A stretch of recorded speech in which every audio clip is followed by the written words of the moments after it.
Bollywood has a number of trends, be it romantic movies, comedy movies, or weird clothing. I think we haven't been there yet.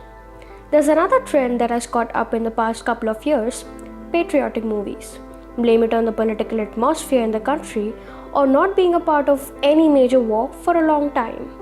These movies have caught up to the audience so well that they can be termed a Bollywood success mantra if a few things are done right. 8 movies have been released from the start of 2018 till now. Apart from Ayyari, all 7 of them have been semi-hits, hits or super hits, with Uri, Kesari, Razi and Parmanu being the top 4 grossers. Although most of these movies are targeted towards a specific audience, almost all of them have been very good, be it Razi or Kesari.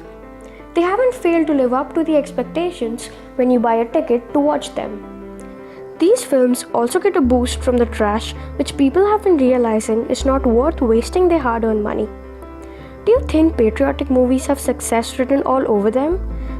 Comment your views in the comment section, and you can also follow us on Twitter and Instagram by the links given in the description box.